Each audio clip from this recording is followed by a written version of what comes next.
555 tarot healing ഏഞ്ചൽസിലേക്ക് എല്ലാവർക്കും സ്വാഗതം. നമ്മൾക്ക് ഇന്ന് നോക്കുന്ന റീഡിങ്സ് നിങ്ങളുടെ വ്യക്തിയുടെ യെസ്റ്റർഡേ നൈറ്റ് തോട്ട്സ് എന്താണെന്നും അതുപോലെ തന്നെ തടസ്സങ്ങൾ എന്താണ് ഈ ഒരു റിലേഷനെ ബേസ് ചെയ്ത് വന്നിരിക്കുന്നതെന്നുമാണ് കേട്ടോ നോക്കുന്നത്.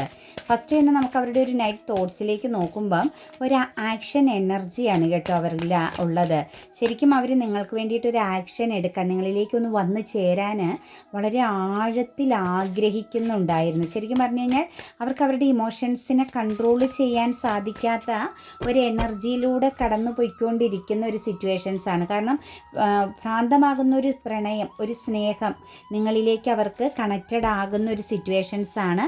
നിങ്ങളിൽ നിന്നും എത്ര പിന്തിരിയാൻ ശ്രമിച്ചാലും, നിങ്ങളുടെ ഓർമ്മകളെ എത്രത്തോളം അവരിൽ നിന്നും അടർത്തി മാറ്റാൻ ശ്രമിച്ചാലും നിങ്ങളിലേക്ക് അവർ വീണ്ടും വീണ്ടും ഫോക്കസ് ചെയ്യേണ്ടി വരുന്ന ഒരു സിറ്റുവേഷൻസിലൂടെയാണ് അവർ കറൻറ്റ്ലി കടന്നു പോകുന്നതായിട്ട് കാണാൻ സാധിക്കുന്നത്. ഫൈറ്റിംഗ് ചെയ്യാൻ തയ്യാറാകുന്ന ഒരു മാനസിക അവസ്ഥയാണ്. കാരണം അവർക്ക് ലഭിച്ച സ്നേഹം, സാന്നിധ്യം, പ്രണയം ഇതെല്ലാം ഒരു വല്ലാത്തൊരു എനർജിയായിട്ട് അവർക്കിപ്പോൾ ഫീൽ ചെയ്യുന്നതായിട്ടാണ് നമുക്ക് കാണാൻ സാധിക്കുന്നത്.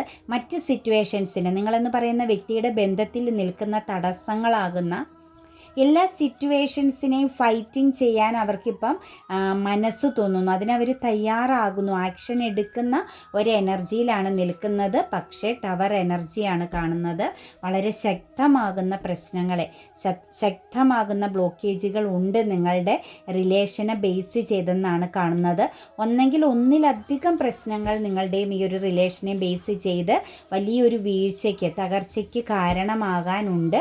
അതല്ലെങ്കിൽ ഒന്നിലധികം വ്യക്തികളുടെ പ്രസൻസ് നിങ്ങളുടെ ഈ ഒരു റിലേഷനിൽ ഒരിക്കലും നിങ്ങൾ തമ്മിൽ കണക്റ്റഡ് ആവാതിരിക്കാൻ തടസ്സമായിട്ടുണ്ട് എന്നതാണ് അവർ മനസ്സിലാക്കുന്നത്. ശരിക്കും അവർ ആഗ്രഹിക്കുന്നുണ്ട് ആഴത്തിൽ നിങ്ങളിലേക്ക് വരണമെന്ന്. പക്ഷേ അവർക്ക് കയറുവാൻ അവർ വലിയൊരു ചുഴിയിൽ അല്ലെങ്കിൽ വലിയൊരു ഗർഭത്തിൽ വീണ് കിടക്കുന്ന ഒരവസ്ഥയാണ് അവർ ചിന്തിക്കുമ്പോൾ. കാരണം അവർക്ക് ഒരു ക്ലിയറൻസ് എങ്ങനെയാണ് പ്രശ്ന പരിഹാരമെന്നും അതല്ലെങ്കിൽ നിങ്ങളിലേക്ക് വന്നു ചേർന്ന് കഴിഞ്ഞാൽ വരാൻ പോകുന്ന പ്രശ്നങ്ങളെ എങ്ങനെ തരണം ചെയ്യണമെന്നുമുള്ള ഒരു ഐഡിയ അല്ലെങ്കിൽ ആ ഒരു കാര്യം അവർക്ക് കറക്റ്റ് ചെയ്യാൻ പറ്റുന്നില്ല എന്നുള്ളതാണ് ഇവിടെ കാണുന്നത്. തീർച്ചയായിട്ടും നിങ്ങൾ വളരെ നിരാശയിലാണെന്നും നിങ്ങളൊരു ലോസ് എനർജിയിലൂടെ കടന്നു പോകുന്നതായിട്ടും അവർക്കൊരു മെൻ്റൽ ക്ലാരിറ്റി ലഭിക്കുന്നുണ്ട്. അതായത് നിങ്ങൾ അനുഭവിക്കുന്ന പെയിൻ അവരിൽ കണക്റ്റഡ് ആകുന്നുണ്ട് എന്ന് തന്നെയാണ് കാണാൻ സാധിക്കുന്നത്. ശരിക്കും നിങ്ങൾക്ക് വേണ്ടിയിട്ടൊരു ഫൈറ്റിംഗ് ചെയ്യാൻ, നിങ്ങൾക്ക് വേണ്ടി എന്ത് പ്രശ്നങ്ങളെയും തരണം ചെയ്യാൻ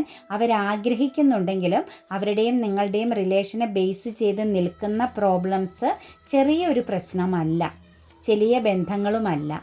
അതാണ് അവരെയും നിങ്ങളെയും തമ്മിൽ ഒരു സെപ്പറേറ്റഡിൽ നിർത്തിയിരിക്കുന്നത്. ഒന്നെങ്കിൽ ഈ ഒരു ബന്ധം നിങ്ങളിൽ എൻഡ് ആവാൻ അല്ലെങ്കിൽ നിങ്ങളുടെ റിലേഷനിൽ നിങ്ങൾക്ക് തമ്മിലുണ്ടായിരുന്ന ആ ഒരു ബന്ധത്തിൽ തടസ്സം വരാൻ കാരണം നിങ്ങളിലൊരു വ്യക്തിയെ സംബന്ധിച്ച് മറ്റൊരു സിറ്റുവേഷൻസ്, മാര്യേജ് പോലുള്ളൊരു എനർജിയോ റിലേഷൻസ്, അതുപോലെ കരിയർ പരമാകുന്ന എന്തെങ്കിലും പുതിയൊരു സിറ്റുവേഷൻസോ നിങ്ങളുടെ ജീവിതത്തിലേക്ക് വന്നിട്ടുണ്ടായിരുന്നു എന്ന് തന്നെയാണ് ഒന്നാമത്തെ ഒരു എനർജി പോലെ നിൽക്കുന്നത്. അതുപോലെ തന്നെ നിങ്ങളുടെ റിലേഷനിൽ ഒരു മനസ്സിലാക്കപ്പെടാതെ പോയൊരു എനർജി കൂടി വളരെ സ്ട്രോങ് ആയിട്ട് നിൽക്കുന്നുണ്ട് കേട്ടോ. ഈ ഒരു ബന്ധത്തിൽ ഒരു എൻഡിങ് എനർജിയിലേക്ക് വന്ന്. കാരണം ഒന്നെങ്കിൽ നിങ്ങളോ അല്ലെങ്കിൽ ആ ഒരു വ്യക്തി ഒരു ബൗണ്ടറി ഇട്ടാണ് എപ്പോഴും റിലേഷനിൽ നിന്നത്. ശരിക്കും ഒരു കമ്മ്യൂണിക്കേഷൻ ക്ലിയറൻസിൻ്റെ കുറവുണ്ടായിരുന്നു. അതുപോലെ ഒരു 2 ഫേസ് എനർജിയിൽ, അതായത് ചീറ്റിംഗ് ചെയ്യുന്നു എന്നുള്ളൊരു തെറ്റിദ്ധാരണ രണ്ടുപേരുടെ ഇടയിലും ശക്തമായിട്ടുണ്ടായിരുന്നതെല്ലാം നിങ്ങളുടെ റിലേഷനിൽ ഒരു ശക്തമായ തടസ്സമായിട്ടാണ് കാണാൻ സാധിക്കുന്നത്. ഇമോഷണലി ഒരു ചീറ്റിംഗ് സംഭവിക്കുകയും ചെയ്തിട്ടുണ്ട് കേട്ടോ. ശരിക്കും നിങ്ങളെ ആ ഒരു വ്യക്തി ചീറ്റിംഗ് ചെയ്തു എന്ന് തന്നെ പറയാൻ പറ്റും. ചിലരെ സംബന്ധിച്ച് ഫാമിലി എനർജിയുള്ള വ്യക്തികളാണ്. എക്സ്ട്രാ മാരിറ്റൽ അഫെയറിൻ്റെ എനർജി കാണുന്നുണ്ട്. ആ ഒരു സാഹചര്യത്തിലേക്ക് തിരിച്ചു മടങ്ങിപ്പോയൊരു എനർജി കൂടി നമുക്ക് ഈ ഒരു എനർജിയിൽ സ്ട്രോങ് ആയിട്ട് നിൽക്കുന്നുണ്ട് കേട്ടോ. ഇതൊക്കെ തന്നെയാണ് നിങ്ങളുടെ റിലേഷനിൽ ഒരു ശക്തമായ തടസ്സമായിട്ട് കണ്ടത്.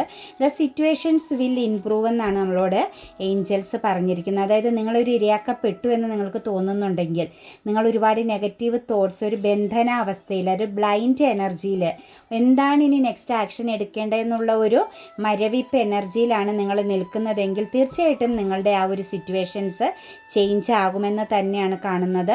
ഫൊർഗീവനെസ് എന്നാണ് പറഞ്ഞിരിക്കുന്നത് കേട്ടോ. അതായത് എന്ത് ചെയ്യണം, എങ്ങോട്ട് പോകണം, അല്ലെങ്കിൽ എന്ത് തീരുമാനം എടുക്കണം എന്നുള്ള ഒരു കൺഫ്യൂസ്ഡ് എനർജിയിലാണെങ്കിൽ നിങ്ങൾ തീർച്ചയായിട്ടും ഫൊർഗീവനെസ് ചെയ്യുക എന്ന് തന്നെയാണ് ഡിവൈൻ നമ്മൾക്ക് കാണിച്ചു തരുന്നത്. നമ്മൾ ക്ഷമിച്ചു കൊടുക്കുക കേട്ടോ. ഇൻ ദി നിയർ ഫ്യൂച്ചർ എന്നാണ് നെക്സ്റ്റ് പറഞ്ഞിരിക്കുന്നത്. അതായത് നിങ്ങൾ ആഗ്രഹിക്കുന്ന കാര്യം, നിങ്ങൾ മാനിഫെസ്റ്റേഷൻ ചെയ്യുന്ന എന്ത് കാര്യമായിക്കോട്ടെ, അത് ഈ അടുത്ത ഫ്യൂച്ചറിൽ തന്നെ നിങ്ങൾക്ക് അനുഭവയോഗ്യമായി തീരും. നിങ്ങളുടെ ജീവിതത്തിലേക്ക് അത് കണക്റ്റഡ് ആവുക തന്നെ ചെയ്യുമെന്നാണ് ഏഞ്ചൽസ് പറയുന്നത് കേട്ടോ. അപ്പം തീർച്ചയായിട്ടും പോസിറ്റീവായിട്ട് ചിന്തിക്കുക, പോസിറ്റീവായിട്ട് പ്രാർത്ഥിക്കുക, നല്ല രീതിയിൽ മുന്നോട്ടേക്ക് പോകാൻ ശ്രമിക്കുക. റൈറ്റ് ഹീലിംഗ് എനർജിയിലേക്ക് വരിക കേട്ടോ. നിങ്ങൾക്ക് പെയിൻ നൽകുന്ന കാര്യങ്ങളെ നിങ്ങൾ എഴുതി കത്തിച്ച് കളയുക എന്ന ആ ഒരു ഹീലിംഗ് മെത്തേഡ് സ്ഥിരമായിട്ട് ഉപയോഗിക്കുക.